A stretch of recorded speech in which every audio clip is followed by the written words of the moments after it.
저희가 요 앞 시간에 다른 이야기 전에 이거 한번 여쭤봐야 될 것 같습니다. 홍문정 의원이 네네. 이 대선이 무르익으면 결국은 이제 새누리 우산이라고 표현을 하던데. 네. 그 지금 새누리당과 개혁보수신당 포함해서 결국은 다 반기문 깃발 아래 다 모일 수밖에 없다. 네. 이게는 이제 다시 합당은 하지 않더라도 힘을 모아 네. 같은 목표를 향해 갈 수밖에 없다. 이렇게 표현하셨는데 네. 어떻게 보십니까? 근데 그거는 새누리당의 희망사항 같고요. 예. 그 새누리당이 지금 임명진 비대위원장께서 하시고자 하는 인적, 물적 청산 이런 네. 것들이 가능하다면 예. 같이 할 수 있다고 봅니다. 첫째는 인적 청산이거든요. 지금까지 박근혜 정부를 이렇게 만들고 또 국정농단을 최소한 방조하고 예.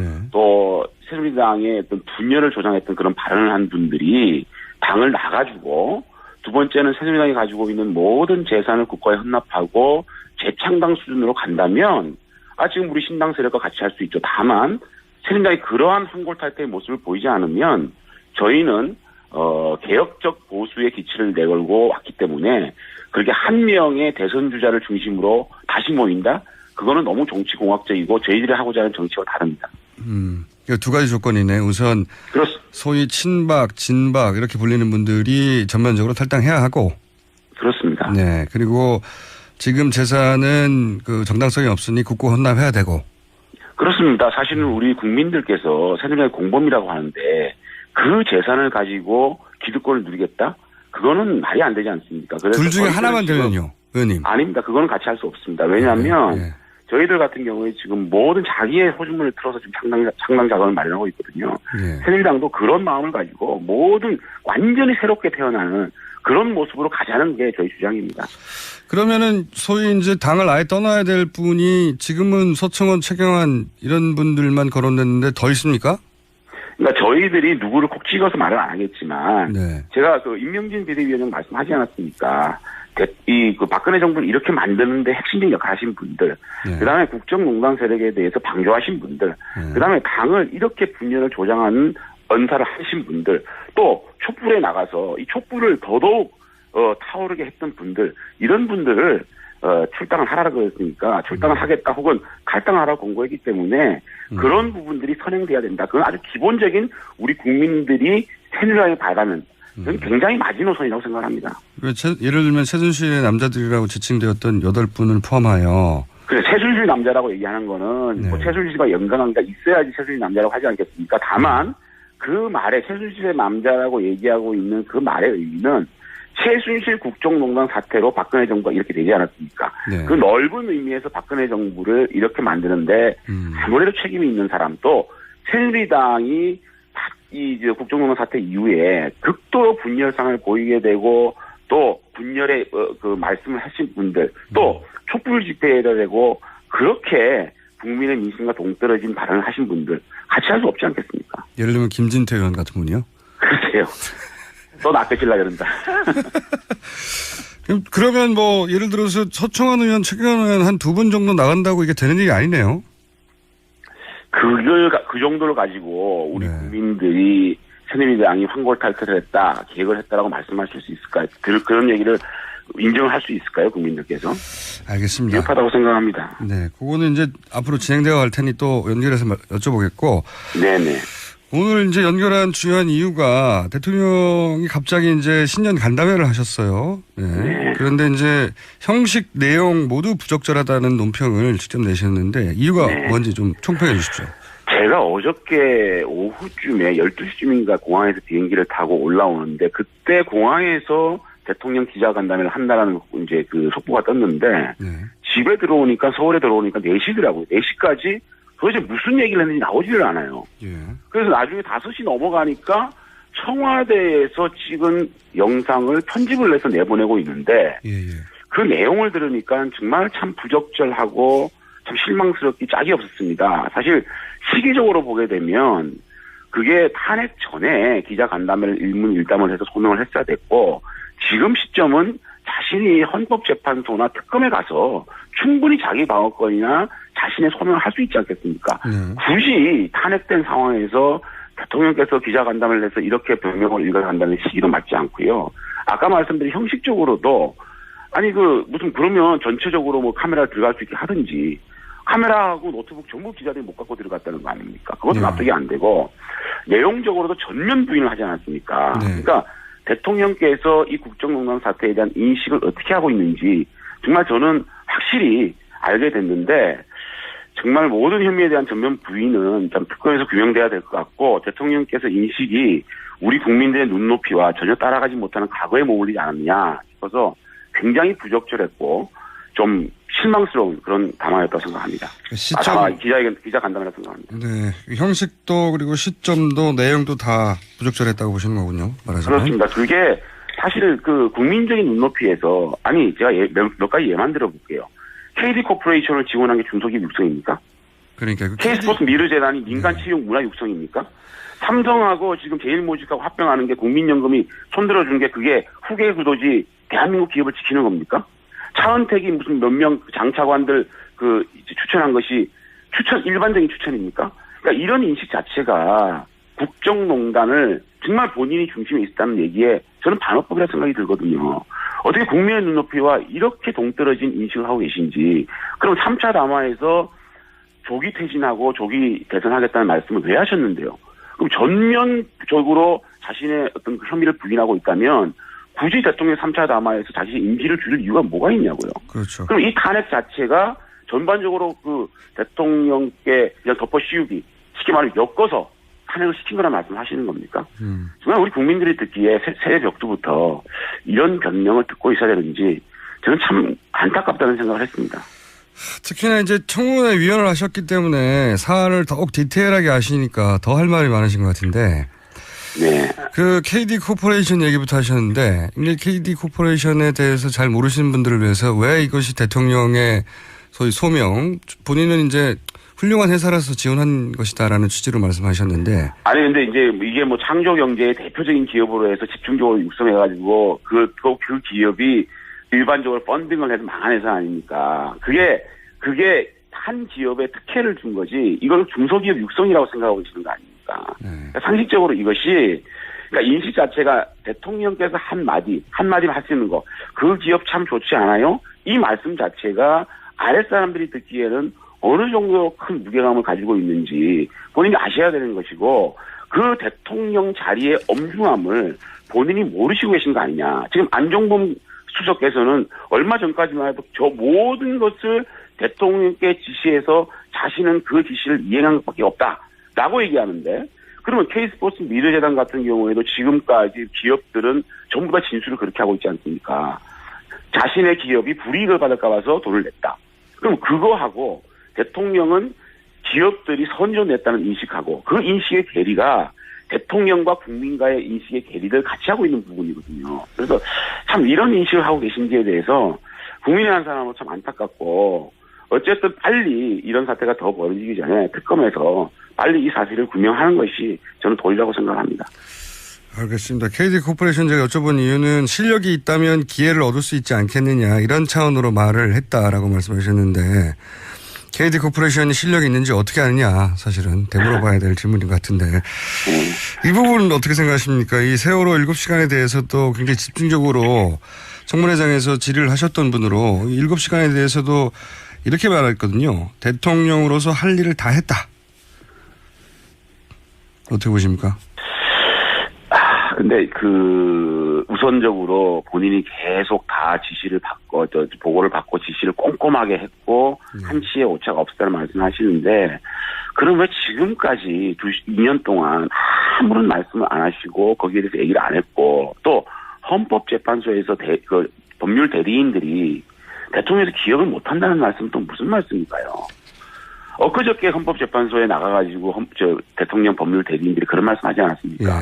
대통령께서 세월호 당일날 기억을 못한다고. 그런데 갑자기 이틀 만에 기억을 하신다, 꼼꼼하게 하셨다 그러는데 좋습니다. 어저께 이것은 팩트다는 말씀 하시지 않습니까? 네네. 이것은 팩트다 해서 다 밝혔다는 말씀 하시는데 8시 52분에 사고가 났습니다. 9시 19분에 텔레비에서 뉴스 속보로 온 국민이 세월호 사건이 아닌지 알았습니다. 근데 대통령은 10시에 서면 보고 받고 처음으로 이 사실을 인지하고 10시 15분에 전화로 구두짓을 합니다. 1시간 8분 만에 대통령이 인지했다? 이것이 대통령께서 제대로 한 겁니까? 저는 그 부분이 이것은 팩트다를 100% 믿는다고 치자고요. 100% 우리가 인정한다고 치자고요. 그럼에도 불구하고 이 지금 대통령의 행동은 정말 잘못됐고 무능 아니면 직무유기 아닙니까? 그 부분이 가장 분노스러운 것이고 지금 사실 이 부분도 이것을 팩트라고 제가 100% 믿는다는 전제하에 말씀을 드린 거지만 앞으로 이 오전 시간에 있었던 일들은 저는 특검에서 사실상 좀 밝히지 않겠느냐. 이를테면 김영재 피부과에 가서 저희들이 김영재가 시술했다는 당일날 장모의 의무 기록이 허위라는 게 증명되지 않았습니까? 네네, 거의 이런 들어갔죠. 부분들과 또 대통령의 얼굴에 대한 사진 이런 것들이 자세히 보게 되면 뭔가 열쇠를 풀릴 수 있다. 그리고 이영선 윤전추만 확실하게 신문을 하고 알리바이를 대고 또 그들이 또 진술을 하게 되면 저는 풀린다고 보고 그래서 제가 말씀드리는 겁니다. 청문회에 이 세월호 일갑시간을 안봉근, 정호성, 윤전추, 이영선, 구승성 요 5명만 불러서 신문할 수 있도록 하면 저는 그 열쇠는 풀릴 수 있다고 생각을 합니다. 이건 어떻게 보십니까? 그 대통령이 이제 영양주사가 뭐 그렇게 큰 죄냐, 사적 영역인데 이렇게 말씀하신 부분에 대해서 어떻게 평가하세요? 글쎄요, 그 말씀에 대해서 또 그 말씀대로 일리는 있습니다. 사실 그러한 영양주사를 대통령께서 맞는다는 게 큰 문제가 없는데 그렇다면 대통령께서 왜 지금 그 얘기를 하시는지 또 의무실장은 왜 그런 영양주사제를 대통령께서 처방한 거를 그렇게까지 하루 종일 부인하다가 밤 10시 반이 돼서 자신의 말실수로 그게 진술이 하게 됐는지 그게 무슨 말이냐면 대통령 의무실에 있었던 여러 가지 처방이나 이런 것들의 진술의 신뢰성을 깨는 부분이거든요. 오히려 그런 부분에 대해서 일찍 그럼 대통령께서 이런 것들을 가끔씩 또 피곤하실 때 했다라고 했으면 그 신뢰성이 나올 텐데 그걸 끝까지 부인했던 이유는 뭔지 그거부터 좀 말씀해 주시면 좋겠습니다. 지금 한 가지 바로 잡자면 의무실장이 대통령에게 처방했다고 하는 것은 말실수가 아니라 의원님이 끌어내신 거죠, 직접. 네. 그렇죠. 끝까지 계속적으로 이제 그 진술을 거부를 하고 아니라고 하다가 그래서 하루 종일 왜 위증을 하다가 밤늦게 말실수로 이렇게 얘기를 하는지 그 부분에 납득이 안 된다는 거죠. 자기 자랑할 타이밍입니다, 의원님. 의원님이 끌어내신 거죠, 그거는. 네. 아니죠. 네. 그러면 그 얘기는 제가 충분히 알겠습니다. 형식 내용도 네. 다 문제가 있다고. 근데 이제 지금 1차 탈당이라고 해야 될까요? 여하간 네. 탈당하신 분들 이외에 네. 예를 들어서 함께 하기로 했던 나경원 의원이 본인은 반기문 총장을 돕겠다. 그리고 이제 충청 지역도 반기문 총장이 나오라고 하면 가겠다. 이 2차 탈당이 있을 수도 있을 것 같은데 그분들은 지금 개혁보수신당이 아니라 반기문 당을 만들려고 하는 것 같은데요. 아닌가요? 일단은요. 저희들이 34분이 사인을 했는데 29분, 김연아 의원까지 30분이 지금 함께 행동을 하고 있는데 몇 분 정도는 사실상 지역구와의 소통이 시간이 좀 모자란다는 말씀을 하셨고 경기도에서 몇 분, 또 인천, 경북, 경남 비례대표 4분 정도에서 5분 정도 1월까지 상당한 어떤 의원님들이 저희와 합류할 계획을 가지고 있고요. 네. 그다음에 나경원 의원 같은 경우에는 사실은 그 신뢰 문제에 있어서 조금 유승민 대표와의 어떤 트러블 때문에 본인이 유승민 대표가 유승민 당이 안 된다라는 확신이 있을 때 넘어오겠다는 약속을 하고 스테이한 부분인데 다만 그런 것들이 몇몇 의원님들이 뉴스공장에 나와가지고 네. 좀 사실은 좀 감정적인 선을 건드린 부분이 있어가지고 다만 이제 나경원 의원 같은 경우에는 그런 것들을 좀 잘 고리를 푼다면 네. 저희와 합류할 거라고 보고요. 다만 충청권에 있는 분들은 아무래도 반기문 총장께서 와서 어떤 행보를 하냐에 따라서 틀려지겠죠. 그럼에도 불구하고 저희들은 반기문 총장께서 귀국을 하게 되면 노선적인 부분이나 현재에 있는 당의 어떤 상황을 보게 되면 저희 개혁보수신당과 함께 할 거라는 국민들도 반기문 총장이 귀국해서 어느 당으로 들어갈 것 같으냐라고 했을 때 개혁보수신당 가장 많이 얘기하고 있지 않습니까? 그런 측면에서 반기문 총장께서 개혁보수신당 함께 하게 되면 그분들과 함께 하게 되면 저는 대선 국면에서는 제2당으로까지 발돋움할 수 있는 그런 건데 다만 저희들이 하기 나름이라고 봅니다. 지금까지 보여주고 있는 유승민, 김무성 사당이 아닌 그러한 모든 우리 의원들이 함께하는 모든 의원들의 의견을 또 말씀을 하고 그걸 좁혀가는 모습, 그 민주정당의 모습을 보인다면 많은 우리 의원님들이 함께할 거라고 저는 생각합니다. 유승민 대표와 나경원 의원이 무슨 트러블이 있었습니까? 아니 그게 어떻게 되냐면 제가 조금 설명을 드릴게요. 처음에 이제 일요일 날 나경원 의원께 지난주죠. 일요일 날 저하고 만나서 이게 유승민 대표가 너무 자신의 정책을 드립을 하고 있지 않느냐라는 문제를 저도 고민을 했거든요. 이제 그 당시에 중앙일보 기자가 전화가 왔어요, 저한테. 그래서 내가 나경원 의원한테 이런 얘기를 기자들한테 전해도 되겠느냐 하니까 얘기하는 게 좋겠습니다. 그래서 제가 그 얘기를 했는데 그날 아침 다음날 월요일 날 중앙일보에 그 기사가 났어요. 예. 유승민 대표의 경제가 진보적인 부분으로 가는 데 대해서 나경원 의원과 이렇게 좀 트러블이 있다는 기사가 나온 다음에 유승민 의원이 저에게 전화가 왔어요. 뭐라고 했냐면 자신이 이 경제정책 부분에 있어서는 자신 개인적인 의견이라고 전제를 하고 얘기를 한 것이 마치 신당의 기조처럼 나온 것에 대해서 자기도 유감이다.